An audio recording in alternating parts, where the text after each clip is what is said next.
Bishut Marav et Rabotai, avec la permission d'Hachem, j'espère que vous allez bien.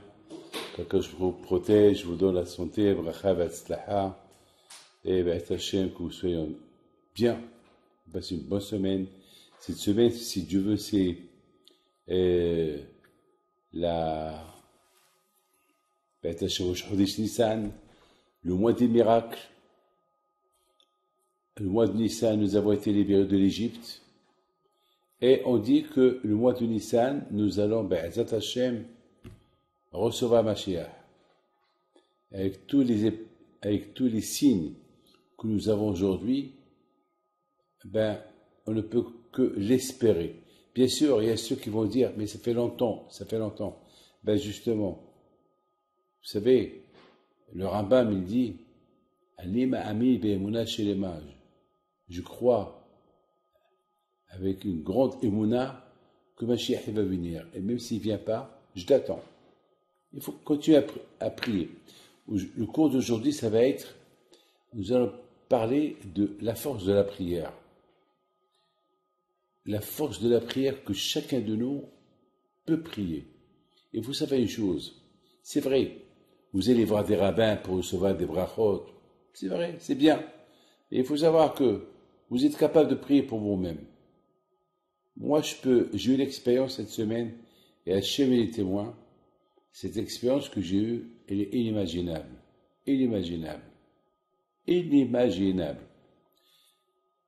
Vous savez que j'ai des institutions. Et j'ai emprunté chez quelqu'un une somme d'argent. Et bon, il était très gentil, il ne m'a pas stressé. Mais il faut que je comprenne. Une dette, c'est une dette. Et surtout, mon père, la Shalom, une fois, il m'avait dit, David, il ne faut jamais avoir des dettes. Parce que des dettes, c'est grave.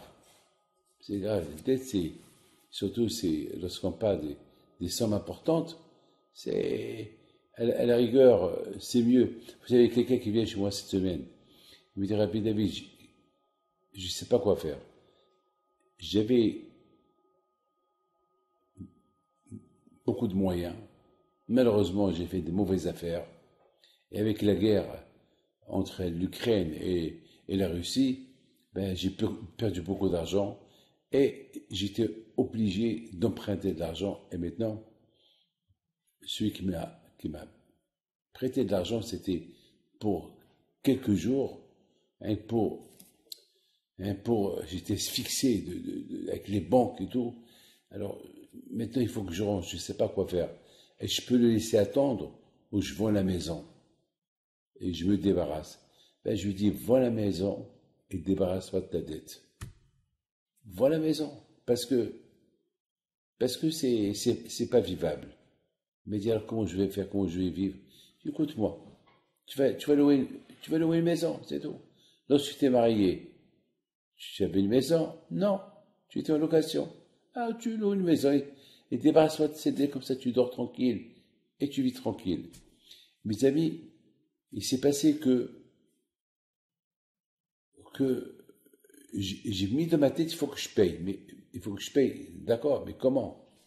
J'avais 10% de la somme, c'est tout. Mais bien sûr, mes amis, il me restait qu'à prier à Kadosh Baruch Hu.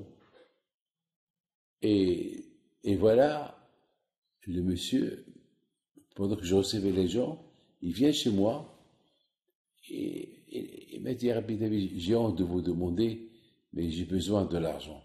Je lui dis, ça fait quelques jours que je pense à toi. Be'ezat Hashem, d'ici vendredi, je te donne de l'argent.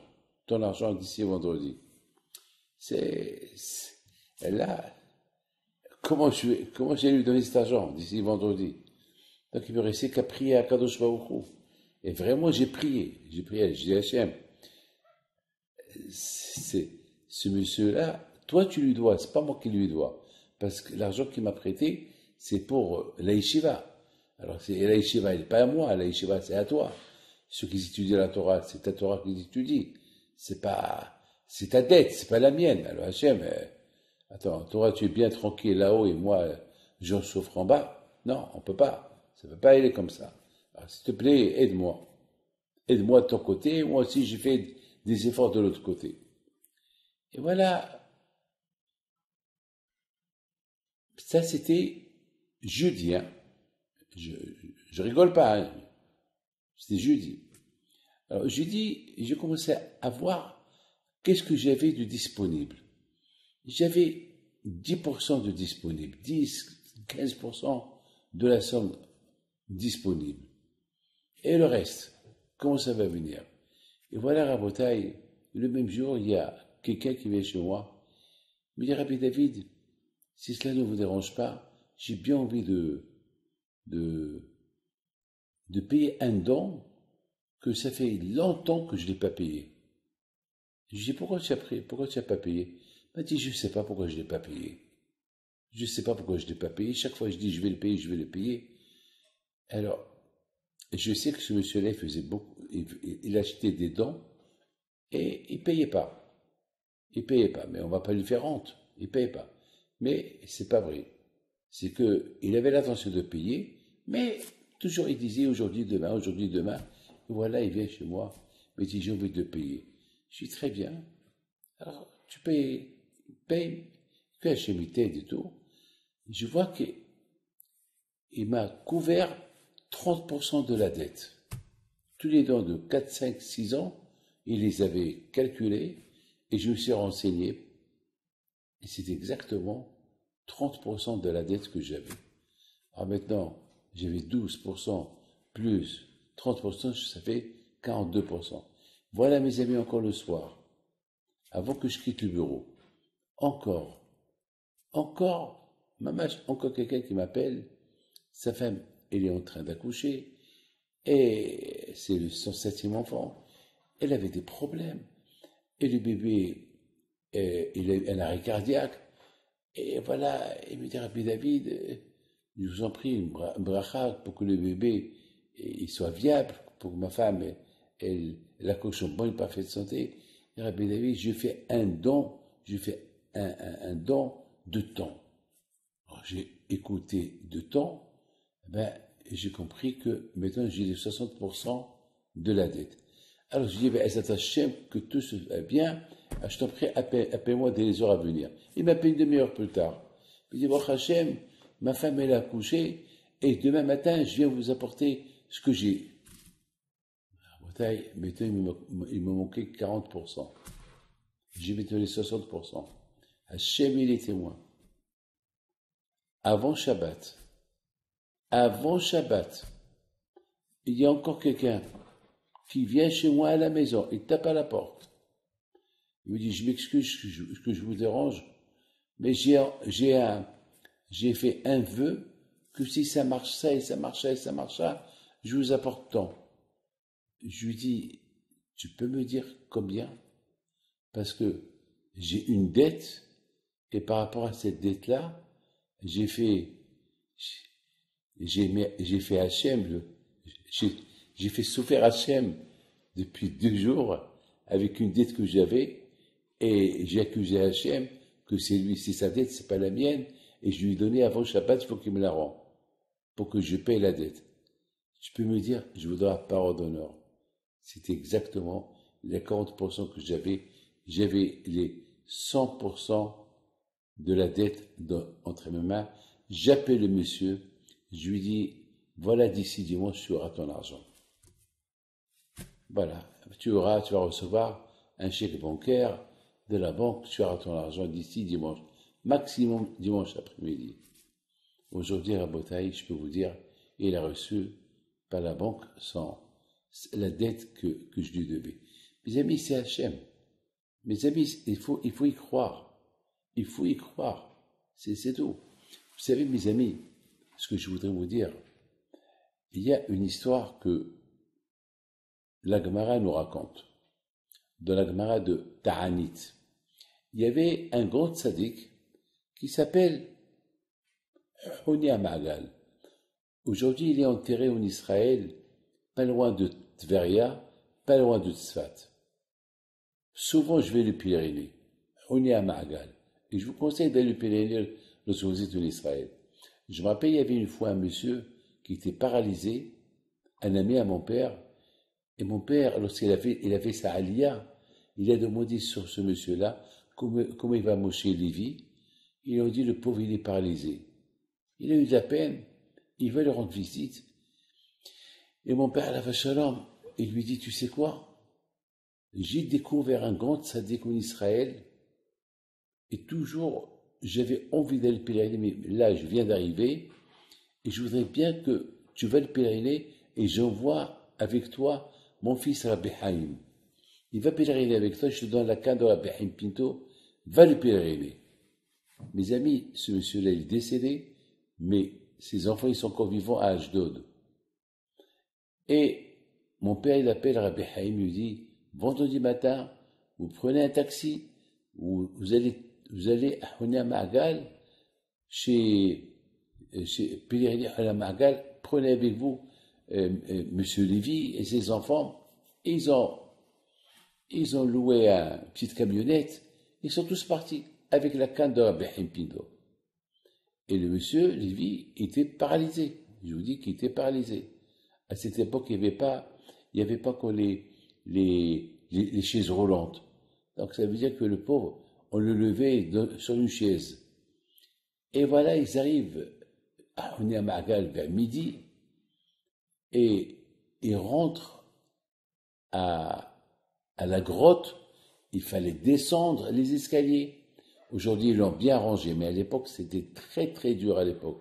À l'époque, c'était vraiment difficilement de descendre les escaliers de Honia Ma'agal. Alors, ils lui ont donné la canne. Il arrive à la moitié des escaliers de Honia Ma'agal. Il voit que ses pieds, ils bougent. Il fait un geste, un mouvement, il se lève, il descend, le miracle de Honia Ma'agal avec ce monsieur Lévy, qui était l'ami de mon père, qui habitait à Ashdod. Ses enfants, ils sont des électriciens, c'est eux qui, lorsqu'on a besoin d'eux, on les appelle. Voilà, un miracle. Lorsqu'ils sont retournés à Ashdod, tout de suite, ils sont partis chez mon père, mais là, monsieur Lévy, il a monté les escaliers, il n'a pas marché. Pourquoi mon père, il a choisi Honia Ma'agal, je ne sais pas vous dire, mais peut-être c'est à cause de l'histoire que je vais vous raconter maintenant.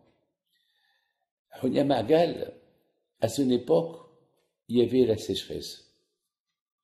Je parle à l'époque du deuxième temple. Peut-être c'est une histoire qui date de 2200 ans. Peut-être 2200 ans. Ou un peu moins. Mais les 2000 ans, oui. Enfin, des milliers d'années là. Donc, mes amis, on vient chez Honia Ma'agal pour qu'il prie, pour qu'il y ait la pluie. Honia Ma'agal, alav shalom, il prie. Il y avait quelques gouttes qui tombent. Il dit Hachem, avec ces quelques gouttes, le temps qui tombe sur le sable, ils vont sécher. La vraie pluie. Et voilà, il y avait une pluie de déluge. Et Honia Ma'agal, il dit Hachem, je t'en prie, pas une pluie de déluge. Mais il a pris sa canne, il a fait un cercle par terre, il est rentré dans le cercle. Il a fait un cercle avec du sable, il est rentré dans le cercle, il dit Hachem, je jure par ton nom que tu apportes la pluie à tes enfants. Parce que un peu de pluie et beaucoup de pluie, c'est pas bien. Et voilà, la pluie, elle a commencé à tomber. Mes amis, il y avait un grand tzaddik qui s'appelle Rabbi Shimon ben Shattah. Lorsqu'il a entendu que Honia Ma'agal, il a juré par le nom d'Hachem qu'il ne quitte pas le cercle qu'il a fait lui-même par terre tant qu'il n'y a pas la pluie, il ne sort pas de ce cercle. Il lui a dit, mais comment tu as juré? Et si le bon Dieu t'aurait pas juré? Pardon, et si le bon Dieu ne t'aurait pas répondu? Donc tu as juré pour rien. Mais j'aurais pu te mettre en quarantaine, j'aurais pu te punir. Ce que tu as fait, c'est pas beau. Mais, Honi, tu es comme un fils gâté, que tout ce qu'il demande à son père il écoute. Tu as la force de la prière. Et Hanna Ma'agal était toujours comme ça.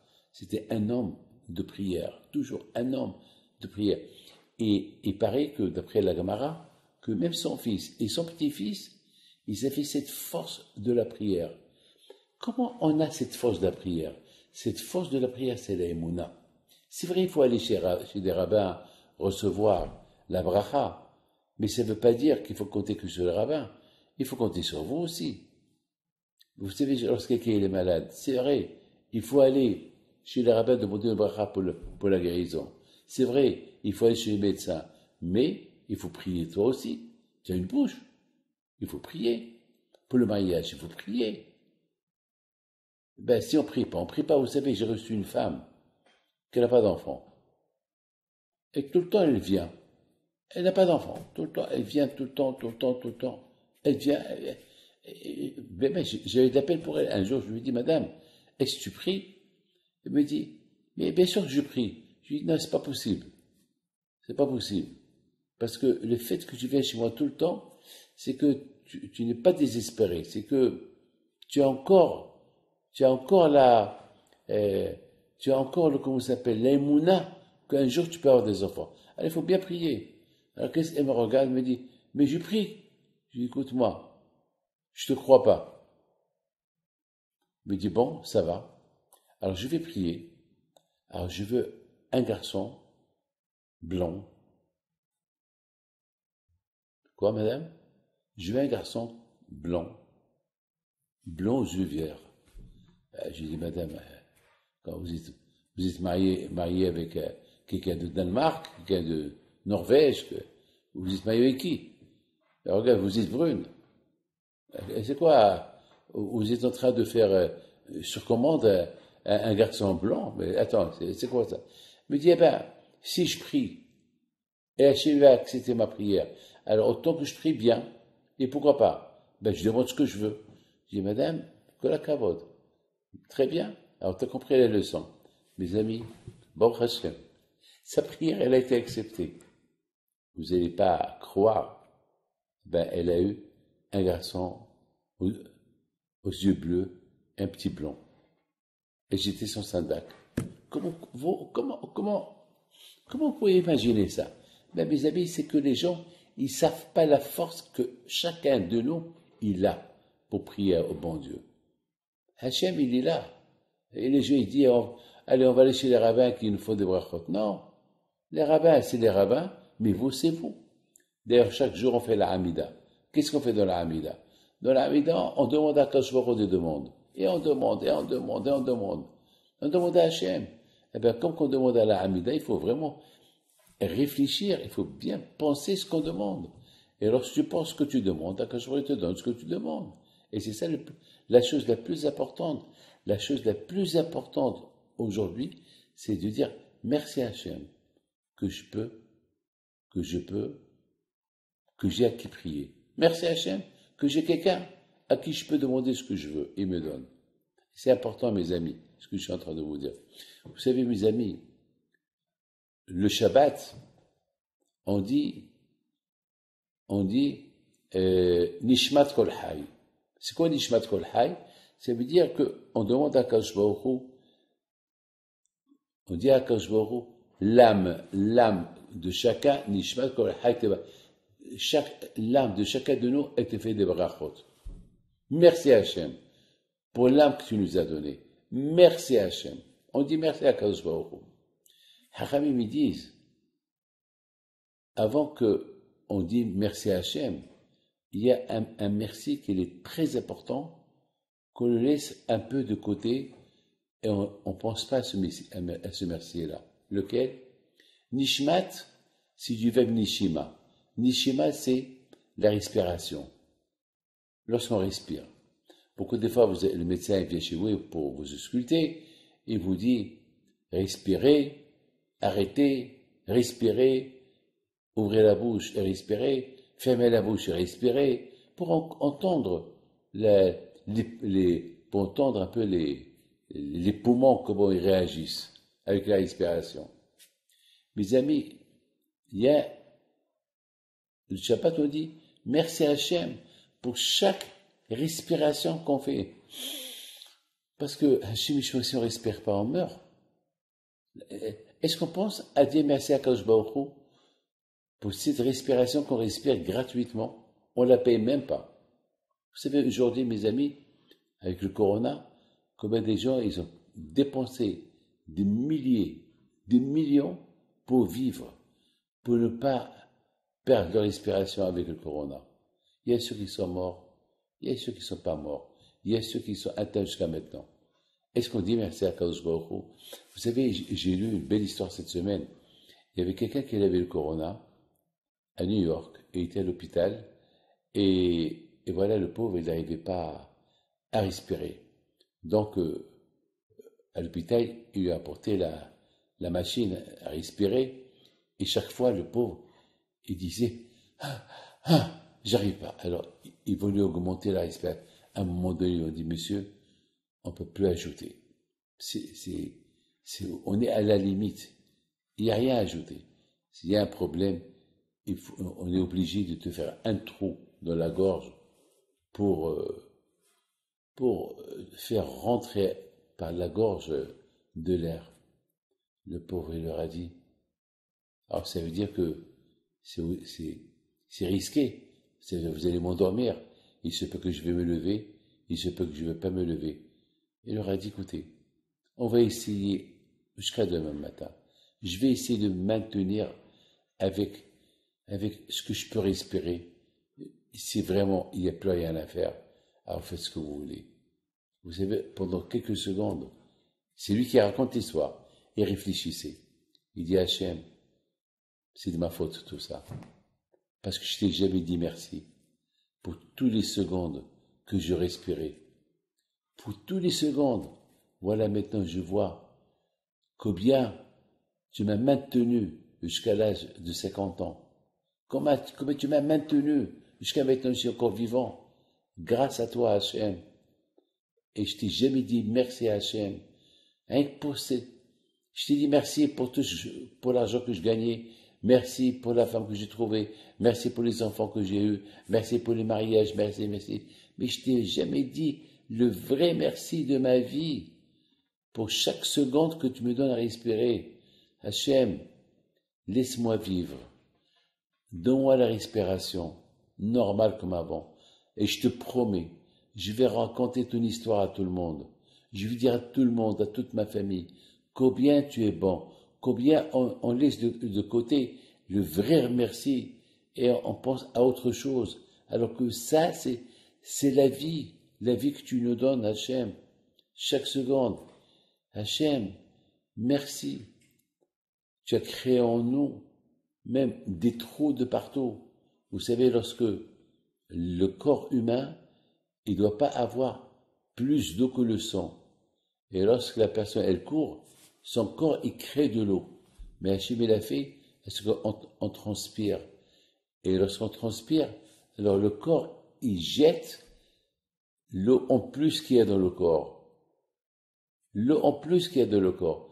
Imaginez-vous, Rabotaï, que on ne peut pas évacuer lorsqu'on va aux toilettes. Alors, comment gérer ça à l'intérieur? On finit par mourir. Merci à Kadosh Baruch Hu. Chaque seconde, chaque jour qu'on rentre aux toilettes et on fait les besoins, je m'excuse du terme, mais je suis obligé de parler comme ça. Lorsqu'on sort, on se lève les mains et qu'est-ce qu'on dit? Hachem Yatsa, merci Hachem, que tu m'as créé, que tu m'as créé avec des endroits d'où je peux évacuer. Si tu m'aurais pas fait ça, je serais déjà mort. Est-ce qu'on pense à ça, mes amis? Est-ce qu'à ces choses-là, on pense? Et c'est la raison pourquoi, lorsqu'on rentre aux toilettes et on sort du toilette, c'est très important de dire merci à Hachem avec la bracha. Hachem Atza et Adam. בחוכמה וברה, בואו נקבים, חלולים, חלולים, גלוי וידוע לפני כיסא כבודך, שאם יסתם אחד מהם, on dit à Hachem dans cette prière, si rien qu'un de ces endroits se ferme, on meurt. J'ai assisté à la mort d'une femme, la pauvre, elle est morte avec la constipation. Elle avait la grave maladie, et à cause de la grave maladie, tous ses intestins, ils se sont fermés, elle ne pouvait plus évacuer. Et la pauvre, elle est décédée. La pauvre. Mes amis, ce monsieur-là, il a commencé à sentir, soudainement, qu'il a commencé à respirer. Un miracle. Le médecin, le matin, il passe, il voit le monsieur qui respire normalement, et tout de suite, il voit que, entre-temps, ils lui ont abaissé l'oxygène. Il leur a dit, il faut le couper, c'est tout. Ça y est, il n'a plus besoin d'oxygène. Il leur a dit, le médecin, il dit au monsieur, mais comment? Quel miracle? Il a dit, le miracle, c'est parce que j'ai promis à Hachem. J'ai prié à Hachem. Et j'ai demandé à Kadosh Baruch Hu qu'il me rend ma respiration. Et je lui dirai merci. Et je parlerai de lui à tout le monde. Et Hachem m'a écouté ma prière. Alors, le médecin qui est goy, il le regarde. Le médecin qui n'est pas juif, il n'est même pas croyant. Il lui dit, je ne sais pas si je dois te croire ou pas, mais une chose est certaine. Tu as eu un miracle. Il y a eu quelque chose qui s'est passé. C'est tout ce que je peux te dire. Tu as eu un miracle. Mes amis, c'est ça. La prière. La prière. Commitment. On s'engage, on promet à Hachem. Hachem, fais ça pour moi. Et moi, je fais ça pour toi. Ou bien, sans dire, menacer Hachem. Si tu me fais, je te fais. Sans rien demander. Fais. Et tu vois, Hachem va répondre. Mais il faut avoir la émona. C'est pas comme certaines personnes qui disent, j'ai prié, j'ai prié, j'ai prié. Ceux qui parlent comme ça, c'est rien du tout. Mes amis, je voudrais vous raconter une histoire il s'appelait Nagdimon Ben-Gurion.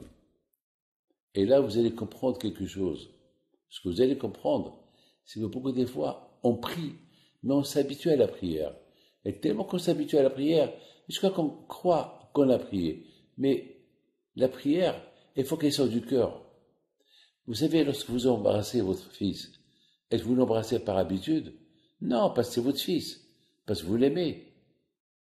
Il y a un grand rave qui dit, pourquoi le Beth Amikdash a été détruit? Ça, c'est le Talmud qui dit ça. Et le Talmud dit, c'est parce que les Juifs n'ont pas étudié la Torah. Alors il y a un rave qui pose une question. C'est pas possible de dire qu'ils n'ont pas étudié la Torah. Bien sûr qu'ils ont étudié la Torah. Bien sûr qu'ils ont fait les mitzvot. Alors pourquoi le temple a été détruit? Parce qu'ils n'ont pas étudié la Torah. C'est pas possible de dire qu'ils n'ont pas étudié la Torah. Bien sûr qu'ils ont étudié la Torah. Et ce rave, qui était le Hoser, c'était lui qui répétait les cours du Rabbi de Lubavitch lorsqu'il était dans ce monde-là. On l'appelle le Hoser, celui qui répétait les cours du Rabbi. Et il dit, je pense qu'il dit ça au nom du Rabbi, je ne peux pas vous dire si c'est lui qui dit ça au nom du Rabbi. Il dit, c'est parce que ils ont étudié la Torah, mais ils l'ont étudié par habitude. Ils l'ont pas étudié parce que c'est la Torah de HaKadosh Baruch Hu. C'est HaKadosh Baruch Hu qui leur a donné la Torah. Il y a beaucoup de gens qui étudient la Torah par habitude. Ils étudient la Torah comme qu'ils veulent, pas avec enthousiasme, pas avec joie. Et ils étudient, voilà. Beaucoup de fois, vous voyez des gens qui écoutent un cours de Torah, ils jouent avec les mains, ils écoutent, ils sont là, parce qu'ils n'ont pas le choix. Non. Est-ce que, mes amis, pour avoir des enfants, pour se marier, pour avoir une parnassa, pour être en bonne santé, est-ce qu'on ne fait pas tout pour les avoir? Bien sûr que oui. Celui qui a soif, il va pas tout faire pour avoir de l'eau. Bien sûr que oui, il va pas crever la soif. Celui qui a faim, est-ce qu'il va rien faire il va rester sans manger? Non. Il va tout faire pour trouver quelque chose à manger. Elle va étudier la Torah de même. Il faut que la Torah soit partie de ta vie. Il faut que la Torah, elle soit la raison de vivre. Une raison pourquoi tu es là. Il faut que la Torah, tu l'aimes. Il faut que, de la même façon que tu dis merci à Hachem pour tout ce qu'il t'a donné, alors tu vas lui dire merci à Hachem pour la Torah que tu m'as donnée. Que la Torah que j'étudie, cette Torah que j'étudie à toi. Vous savez, après 120 ans, lorsqu'on quitte ce monde, ça c'est le sage qui dit ça. La première question qu'on pose à l'homme, est-ce que tu as étudié la Torah? Ben c'est le but. Pourquoi on est venu dans ce monde-là? pour respecter la religion, pour faire la Torah, pour croire en Dieu, pour faire Shabbat, Nida, Tfilin, Kashrut. À quoi? On est venu, c'est pour aider. Est-ce qu'on est venu dans ce monde-là uniquement pour aider des tourismes? Est-ce qu'on est venu faire du tourisme? Même un tourisme, lorsqu'il fait du tourisme, il sait qu'après il va retourner chez lui, parce qu'il fait maintenant c'est le tourisme. Ben, Raboutaï, on fait du tourisme dans ce monde-là. Mais après on va rentrer chez nous, après 120 ans, on retourne là-bas. Mais attends, qu'est-ce que tu prends avec toi? Les photos, les films que tu as fait, l'argent que tu as fait, tout ça, ça reste là. Alors tu prends quoi avec toi? Eh ben, les mitzvot que tu as fait dans ta vie, les bonnes choses que tu as fait dans ta vie, l'aide que tu as donnée à ceux qui avaient besoin de l'aide, les prières que tu as fait, ta émouna à Hachem, ta connexion avec Hachem que tu prends avec toi. On va vite savoir qui tu étais. Parce que l'autre monde, on l'appelle le monde de la vérité. Dans l'autre monde, on sait exactement ce que tu as fait. On peut pas, là-bas, on peut pas tricher. Dans ce monde, on peut tricher, on peut se cacher, on peut faire des bêtises. Mais dans l'autre monde, il n'y a pas où se cacher. Il n'y a pas où se cacher. Dans l'autre monde, c'est le Olam Haemet, c'est le monde de la vérité. Donc, mes amis, c'est très important de savoir que lorsque tu pries, on sait si ta prière elle est bonne ou pas. On sait si tu es connecté à la prière ou pas. On sait. Mes amis, lorsque tu appelles quelqu'un par téléphone, si tu fais un faux numéro, ben tu vas parler avec un autre. Tu vas pas parler avec quelqu'un que tu cherches. Et ben là aussi, lorsqu'on fait la prière à Kadosh Baruch Hu, il faut bien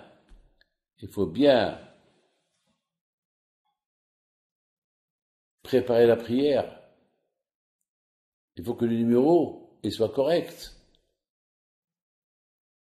Il faut que la prière soit correcte, que tu pries à Dieu. C'est pas que tu pries et ta tête elle est ailleurs.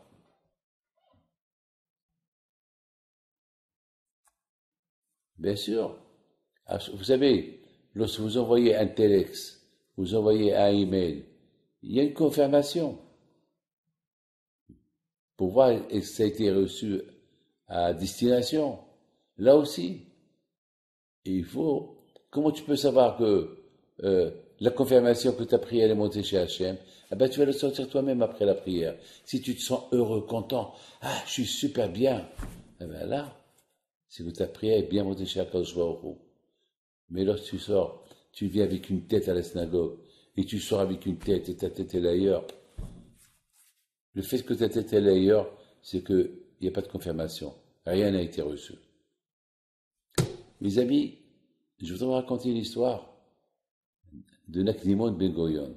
À l'époque, il n'y avait pas de... Lorsqu'il y avait le Beth Amikdash, le temple, le deuxième temple, il y avait la sécheresse, il n'y avait pas d'eau. Et vous savez que 3 fois par an, les Juifs ils venaient à Yerushalayim, à Pesach, à Shavuot et à Sukkot. À l'époque, c'était pas facile, hein. À l'époque, il n'y avait pas des avions, il n'y avait pas des voitures, pas de train. À l'époque, les gens, ils voyageaient sur les chameaux, les chevaux, des carrosses. Et c'est comme ça. Imaginez-vous quelqu'un qui habite à Eilat, il doit aller à Yerushalayim, c'est presque 250 kilomètres, c'est presque 2 semaines, 3 semaines de route. 3 semaines aller, 3 semaines de retour. C'est inimaginable, hein, je ne peux pas vous dire. Hein. Mais tout le monde, ils avaient l'obligation d'aller à Pesach, Shavuot et Sukkot. Et ceux qui allaient à Sukkot, ils étaient obligés d'être là-bas Rosh Hashanah et Kippour. Parce que c'est pas possible de quitter là où tu habites à Kippour, parce que 4 jours plus tard, c'est Sukkot. Donc tout le monde était là-bas Kippour pendant Rosh Hashanah, Kippour et Sukkot. Il n'y avait pas d'eau. Nakdimon Ben Gurion, qu'est-ce qu'il a fait? Ben, il est parti chez un goy, un grec, qu'il avait 13 puits d'eau, 13 ou 12 puits d'eau. Ça, c'est la Gemara Ta'anit qui la raconte. Il lui dit, voilà, les Juifs, ils vont arriver, il n'y a pas d'eau, il y a la sécheresse, toi, tu as 13 puits d'eau. Voilà. Tu me les donnes, et après la fête, je t'ai rempli avec d'eau. Et sinon, je t'ai rempli avec de l'argent. Il a dit, tu vas me les remplir avec de l'eau. Mais il n'y a pas d'eau. La sécheresse, et ça lance encore pas longtemps. Il a dit, ne t'inquiète pas. Tu me donnes tes puits, moi je te donne l'argent. Ou l'argent, ou l'eau. Alors il dit, voilà, le jour que la fête est terminée, tu me rends l'eau. Je donne jusqu'au soir. D'accord, ils ont signé un papier, et les Juifs, ils ont passé une belle fête. Il y avait 13 puits d'eau, et ils les ont vidés. Et ils ont pris avec eux, ils ont vidé. Après la fête, le non-juif, il appelle Nakdimon Begoria et lui dit, aujourd'hui tu me payes ou tu me donnes l'eau. Il a dit, j'en ferai aujourd'hui. Vers le soir, avant, il y avait encore un peu de soleil, le non-juif était tellement heureux et content que maintenant il va devenir milliardaire. Alors il est parti au hammam, il thammam, s'éclater là-bas, parce que maintenant il va devenir l'homme le plus riche du monde. Mes amis, Nakdimon Ben Gurion, il va au Beth Amikdash, il prie à Kadosh Baruch Hu. Il dit Hachem, aide-moi. Hachem, tout ce que j'ai fait, je l'ai fait pour toi. Je ne l'ai pas fait pour moi. J'ai fait pour que les Juifs qui viennent à Yerushalayim prier, qu'ils ont de l'eau. C'est pas qu'ils viennent, ils vont crever la soif. Ils vont repartir. J'ai fait ça pour toi, Hachem. Alors je t'en prie, Hachem. Aide-moi pour que l'eau tombe. Et au même moment qu'il a terminé sa prière, l'eau elle a commencé à tomber. La pluie est tombée, elle a rempli tous les puits. Et il y avait de l'eau de partout, Béchefa, en abondance. Nakdimon, il sort du Beth Amikdash, il rencontre le non-juif. Il lui dit, de toute façon, il faut que tu me payes. Pourquoi je te paye? Voilà, tes puits sont remplis là. Il dit non, parce qu'il fait nuit. On a conclu tant qu'il y a le soleil. Tu attends. Nakdimon, il lui dit attends. Il rentre au Beth Amikdash, il prie à Kadosh Baruch Hu. Hachem, alors j'ai gagné quoi? J'ai rien gagné avec toi. Le monsieur, il a gagné et l'eau et je lui ai donné l'argent. Alors quoi? Alors j'ai prié pour rien. Kadosh Baruch Hu, montre ta force. Mes amis, Hachem il a envoyé du vent, il a éparpillé tous les nuages qu'il y avait et le soleil est sorti. Nakdimon il dit au monsieur, voilà, il fait jour encore, regarde le soleil partout. Il regarde, il lui dit, t'as de la chance, votre Dieu il vous écoute. Vous êtes comme des enfants, gâtés, ce que vous demandez à votre père, il vous le donne. T'as gagné. Mes amis, je vous pose une question. Comment est-ce possible que ce non-juif-là, il n'a pas donné des éloges à Hachem? Pourquoi il n'a pas donné des éloges à Hachem? Il n'est pas obligé de devenir juif, mais il aurait pu quand même. Et pourquoi pas? Il y a eu beaucoup de gens qui se sont convertis. Il y a eu beaucoup de non-juifs comme celui qui a détruit le premier temple, Nebuzaradan, lorsqu'il a vu ce qu'il a fait, il a tué des millions de juifs. Après, il a dit, c'est parce que les juifs, ils ont fauté vis-à-vis du bon Dieu. Le bon Dieu les a punis. Moi qui ai tué les juifs, qu'est-ce que le bon Dieu va me faire? Il est parti, il s'est converti. Et il est sorti de lui, Rabbi Meir Alanes. C'est inimaginable. Rabbi Akiva, son grand-père, il n'était pas juif. Shemaïa et Abtalion, qui étaient les maîtres de Hillel Azaken et de Shemaïa Azaken, ils n'étaient pas juifs. Ils étaient les petits enfants de Sanherib, qui a voulu tuer tous les juifs d'Israël. Mes amis, je ne comprends pas pourquoi ce monsieur-là, avec ce miracle, double miracle qu'il a vu, la pluie qu'elle tombe, le soleil qui sort, la prière qu'elle monte chez Hachem, et comment est-ce possible qu'il n'a pas changé? Même s'il ne devient pas juif, mais qu'il prend un sacrifice au temple, qui donne des éloges. Vous savez pourquoi? Parce que mes amis, l'habitude. En Israël, il y avait beaucoup de miracles à Jérusalem. Il y avait plein de... Les Juifs, ils vivaient avec des miracles tout le temps. L'un des miracles qu'il y avait à Jérusalem, c'était que jamais les moustiques, les mouches, les abeilles, les scorpions,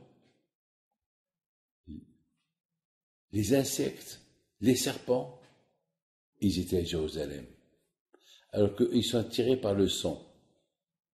Et au Beth Amikdash, il y avait beaucoup de sacrifices. Il y a des milliers de sacrifices par jour. Et jamais ces animaux y sont rentrés. Ces insectes. C'est un miracle. Jamais une femme elle a avorté. Le feu du sacrifice est monté directement jusqu'au ciel. Aucun vent a éparpillé la fumée qu'il y avait. Les Juifs, ils vivaient avec des miracles.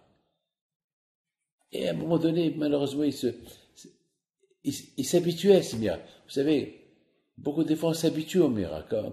On respire. On dit merci à Hachem, après, on oublie, ça devient comme une habitude. Vous savez que David Amelech, alayhi salam, une fois, il a dit à Hachem, Hachem, je t'en prie, aide-moi, lorsque je viens à la synagogue, que je ne viens pas par habitude, comme un robot, que le matin il se réveille, il va à la synagogue. Hachem, je t'en prie, aide-moi à ce que chaque fois que je viens à la synagogue, que ce soit comme si c'est la première fois que je viens à la synagogue. Imaginez-vous des Chinois qui arrivent à la Tour Eiffel.